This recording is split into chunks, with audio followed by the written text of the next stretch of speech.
¿El capitalismo es el mejor sistema para los salarios o la ganancia empresarial? Esta semana, Cristina Fernández, vicepresidenta del actual gobierno, reapareció en público. Lo hizo en la inauguración de las sesiones de la Asamblea Parlamentaria Euro-Latinoamericana, Eurolat, donde afirmó que el capitalismo es el sistema más eficiente y eficaz para la producción de bienes y servicios. Una frase un poco cruenta, ya que el mundo vuelve a atravesar una guerra de rapiña, donde más de 5 millones de ucranianos han tenido que abandonar su país de residencia. También más de 201 millones de personas son pobres en Latinoamérica, de los cuales unos 17 millones pertenecen a nuestro país. Y además, existe una crisis de abastecimiento de alimentos y recursos energéticos en el mundo entero.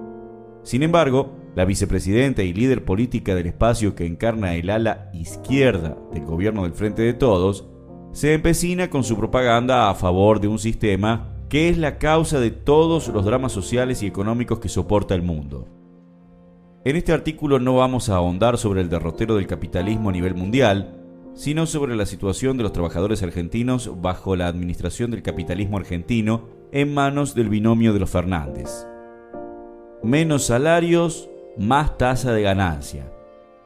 Según Cristina, si el capitalismo funciona o no, depende si adopta las leyes del mercado o las leyes del Estado. Se supone entonces que en los años que han transcurrido del gobierno que encabeza Alberto Fernández, presidente que ella eligió, el resultado tendría que ser positivo. Es decir, el capitalismo en nuestro país tendría que haber funcionado y, como lo sostiene el partido gobernante, la puja distributiva debió darse en favor de las mayorías trabajadoras y populares. Pero los números hablan. Como lo indica un informe del Centro de Economía Política de Argentina, CEPA, que dio a conocer Página 12, se revela que se está profundizando año a año una brecha entre las ganancias empresariales y los sueldos. Según indica el artículo citado, el costo laboral sobre ventas retrocedió al 12,2% en promedio en 2021, desde el 13,3% de 2020. Quedó en un rango incluso inferior al de todos los años del macrismo, cuando la caída estrepitosa del consumo alteró la ecuación de las compañías. Este dato está sumamente relacionado a la caída de los salarios en la participación de la renta nacional. El último informe del INDEC, que se encarga del estudio de estas variables, destacó que, en términos del valor agregado bruto, VAB, medido a precios básicos, su participación representó un 44,6%. Esta afirmación ni siquiera se acerca a aquel lema del 50-50 tan promulgado por el peronismo. La caída en la participación de los salarios en la renta nacional y su disminución dentro de los gastos de las principales empresas responde a un fenómeno mundial: revertir la caída tendencial de la tasa de ganancia. El comportamiento de las principales empresas radicadas en el país responde a un comportamiento patronal que se promueve en todas las latitudes.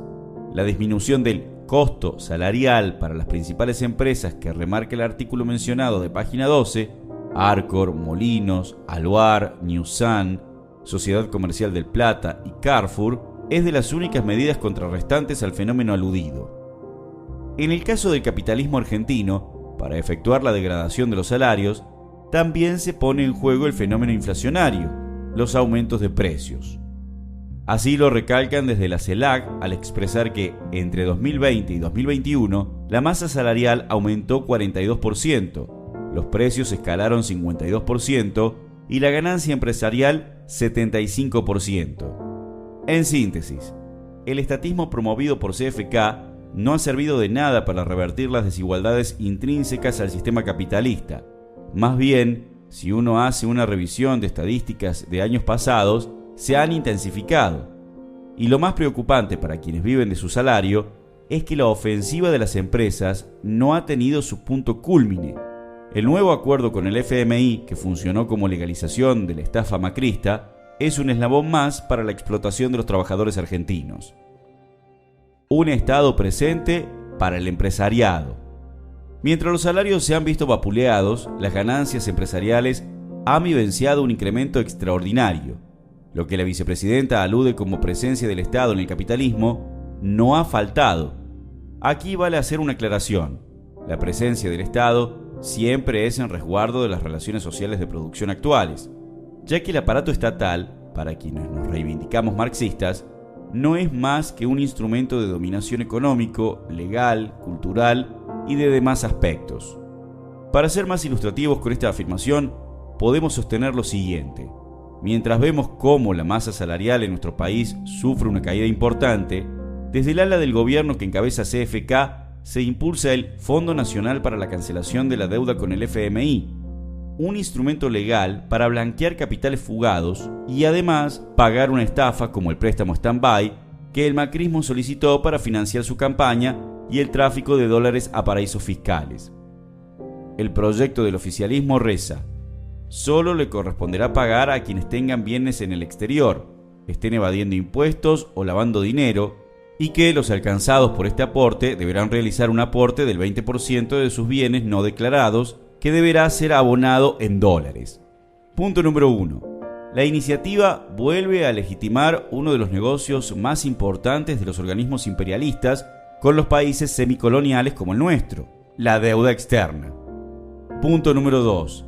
Ni siquiera la ley promueve hacerse de la totalidad de los activos fugados, sino de solo una parte, advirtiendo que en cierta medida es posible girar fondos al exterior sin declararlos.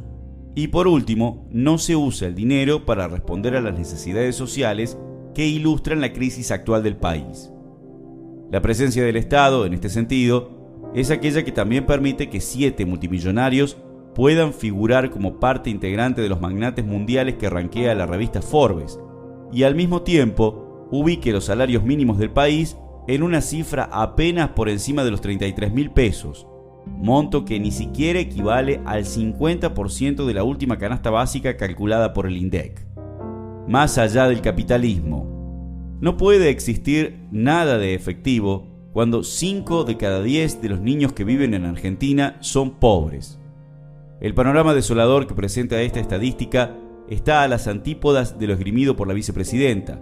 Defender el capitalismo es defender un sistema social en plena decadencia. Plantear otras formas de organizar la economía y la sociedad de conjunto es una obligación para los socialistas revolucionarios. Desde el MST en el FIT Unidad es una tarea que encaramos de forma diaria. Es una necesidad diaria suplantar a las ganancias empresariales como eje rector de las relaciones de producción por las necesidades sociales de las mayorías trabajadoras y populares. Ya no basta con acomodar la puja distributiva como sostienen discursivamente desde el Frente de Todos. Hace falta avanzar en la apropiación de la propiedad de los resortes estratégicos productivos. Que falte alimento, que no haya viviendas para todos, que el transporte sea un dolor de cabeza y un privilegio a la misma vez, demuestra el fracaso del capitalismo. Estatizar estos elementos claves de la sociedad y ponerlos en funcionamiento bajo el control social de los trabajadores mediante un régimen democrático es una posibilidad concreta para terminar con desigualdades que tienen solución. Desde el oficialismo ya no basta la campaña de que no existe correlación de fuerzas para avanzar más allá del orden imperante. Ahora, su nueva forma de actuar contra la rebeldía de los sectores damnificados por el capitalismo, al igual que la oposición de derecha, reside en criminalizar la protesta y poner en función la represión estatal. Sin sostener que la pelea por la estrategia planteada es una meta fácil de conquistar, sí consideramos que es la única vía que tenemos los trabajadores para poder terminar con las miserias del sistema actual, para terminar con el marco de lo posible, la administración de un capitalismo decadente. Es hora de luchar por nuevas perspectivas, por otros horizontes, el socialismo.